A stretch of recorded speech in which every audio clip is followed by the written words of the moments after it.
Hey guys, welcome back to today's video. Today is Saturday, September 27th, 2025, and today we are going to be talking about the state of California and Governor Gavin Newsom's Proposition 50, as we see that a major Democratic group, actually nonpartisan group really, but Democratic aligned, California Common Cause, a central organization that got politicians and Democrats and Republicans out of redrawing the congressional boundaries in the 2010 Proposition 20 vote. Huge advocates for Proposition 20 now deciding that they are going to go ahead and take a neutral stance on California's redistricting proposal ahead of the 2025 election set to take place in less than 40 days.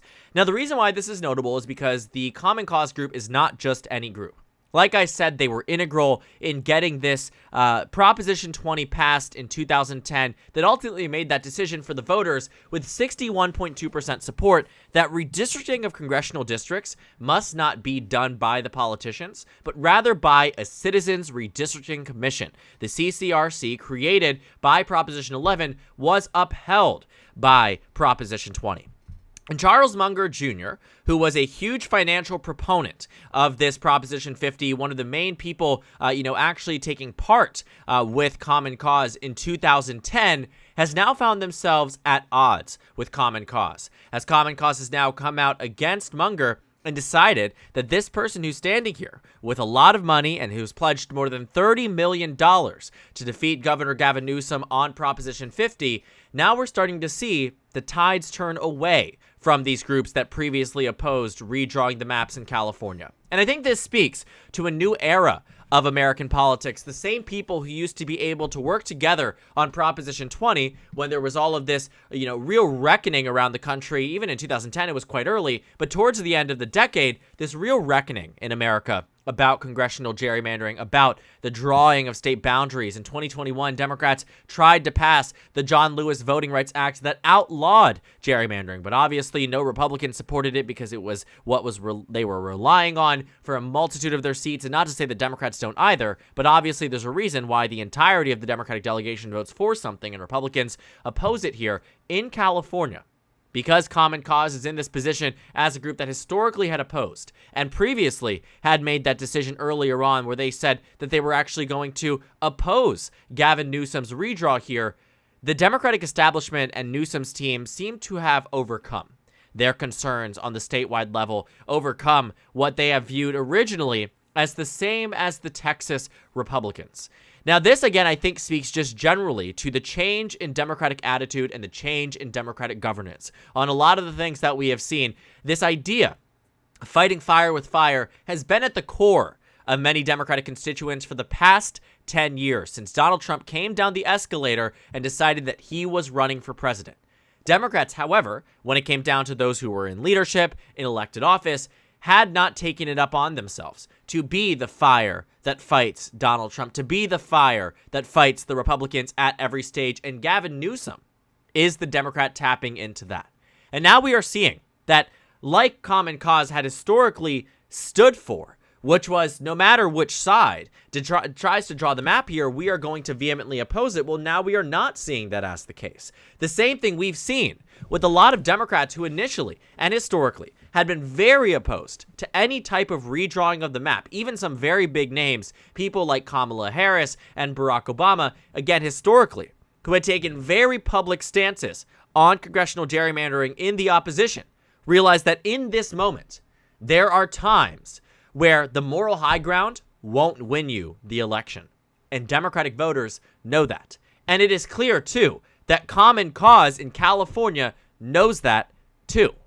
That they see that unless Democrats do the same playbook as Republicans, there is no longer this day and age in American politics where politicians and voters will act in good faith. We are in redistricting, an all-out war between the two parties when it comes down to the drawing of the boundaries. When it comes down to how many Republican seats there are, Democratic seats there are, this is a full-fledged battle between the two where they look at it and say, Republicans are unilaterally redrawing their maps and historically have. Texas redrawing their map in the middle of the decade, they did that 20 years ago after they reclaimed control in 2002. Just to put things into perspective, Republicans had done this before in Texas and done it quite successfully, with no Democrats ever even considering any type of retaliatory effort. Thinking about what we're seeing now in California, this is the first real day and age where Democrats are willing to stand up and fight back for what they believe in, even if it means stooping to the level that Republicans have been doing for quite some time. Because we know the facts of the case. No matter who you are, what side of the aisle you are on, you know at your core, whether you will admit it or not, that Republicans started this battle. Fox News knows it. One American News Network knows it. Breitbart knows it. Everybody knows it. The President of the United States knows it, because that is the only way that we've ever been able to get to this point where California has a statewide referendum in a state where 1 in 8 Americans are from. These things don't happen lightly. These things do not happen by accident either. They do not happen because Gavin Newsom was sitting in his governor's mansion and made a random, rash decision that he wants a new map here. It was all, in response to what we have seen from the Texas Republicans and Republicans all across the country, Missouri, Indiana, Kansas, Florida. We will see exactly what happens here.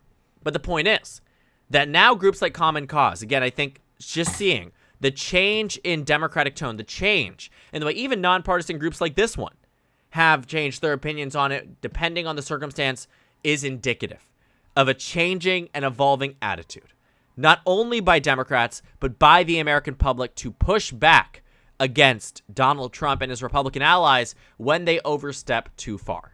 And that's why in 2010, Proposition 20 passed with flying colors.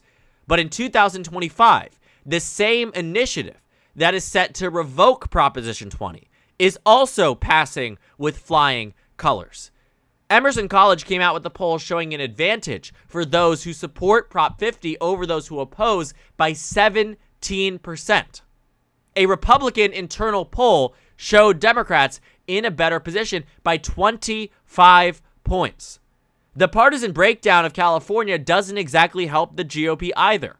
Kamala Harris got 58% of the vote and defeated Donald Trump by a margin of 20 percentage points in the state. California is a blue state through and through, which it actually makes a lot of sense that historically had supported Proposition 50. But now in the day and age of Donald Trump and the Republicans trying to change everything, we see them now changing their tune. And only 3 organizations have declined to endorse in this race, including the League of Women Voters of California, who initially came out in opposition to Prop 50. But now they've rescinded that endorsement and said we are now deciding that we are neutral, just as the California Chamber of Commerce and, like I said, the Common Cause group that was integral in getting Prop 20 passed in the past. When you look at what had happened and who was supporting this initiative, a lot of people were getting forth and behind this. The California Chamber of Commerce, which is now neutral. The California State Conference of the NAACP, which has not spoken on this race. Right? AARP has supported Prop 20. Thinking about who was opposed, well, we can take a look. There honestly weren't that many. It wasn't the Democratic leader, Nancy Pelosi, who opposed Prop 20 in the way that we are seeing Mike Johnson oppose Prop 50. It was a lot less of this partisan edge because it was primarily Democrats who were leading this forth. And so thinking about 2025 and Proposition 50, of course, the California GOP opposes it, but let's take a look at those who do support it. The California Democratic Party, right? All of these different groups, the Teachers Association, the Faculty Association, right? Everybody, right? The NAACP on the national stage endorsed this initiative. And a variety of different Democrats across the state and across the country: Barack Obama, Kamala Harris, Eric Holder, Cory Booker, Alex Padilla, Adam Schiff, Elizabeth Warren, AOC, Nancy Pelosi, Scott Peters, Sarah Jacobs. The list goes on and on. Of course, Gavin Newsom and his attorney general, but the point is that these names are huge. And that means they are helping the Democratic ticket in this state, which is Proposition 50 passing. And we can read the writing on the wall. When groups that have spent countless years and a motivation across the country to combat any type of redraws or gerrymanders in their state now stepping back and by to say that they are going to be neutral on this as a group that in its foundation and core only exists for the purpose of opposing a gerrymander in a state goes to show two things. One, they know it's probably going to pass, which is the exact reason why you see a lot of these Democrats coming out and endorsing Mamdani in New York City, because they realize if they're not with him, then they're being left behind.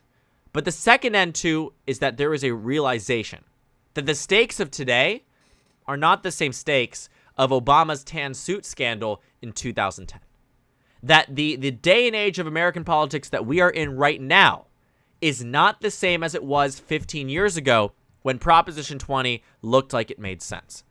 Because believe it or not, the GOP was not responding to their glorious leader in this way, as they did for Trump in Texas to redraw their maps. And it wasn't Florida opening up this idea of a new census so they can get additional seats, all of these things, left, right, and center. The point is that in a lot of these states, and in a lot of our historical understanding of what the maps looked like and why these propositions passed the way they did, was because it was a different era of American politics that everyone now seems to be changing their tune on. Groups like California Common Cause being one of them, but also many other pro-democratic groups across the country, including a lot of politicians, that have changed their tune on the redraws of maps because they know that the stakes are simply too high. And so I think we will see Prop 50 pass easily by November. We're getting closer and closer to a point where it is becoming increasingly more polarized, but that's beneficial for the Democratic Party, because it is only Democrats who really benefit in a state where a Proposition 50 like this, which historically had not done very well, would stand to gain from an increase in hyperpartisan society and voting electorate, because California Proposition 50 would give Democrats a huge upper hand across the state and help them counteract some of the things they've seen in states like Texas, but only time will tell if Prop 50 passes. But based off the things we're seeing, especially from these groups that were vehemently opposed to it in the past, now changing their tune, it looks more and more likely that Prop 50 is set to pass, and potentially by quite a lot. So thank you guys so much for watching this video. Make sure to comment down suggestions below. Subscribe on the left if you haven't already, and check out the Instagram and Twitter. At the bottom left of the screen, there's also a Discord server for you to go ahead and join. On the screen, there's a video for you to watch, and then a playlist for my 2026 House election analysis videos. Again, thank you guys so much for watching, and I will see you all later today.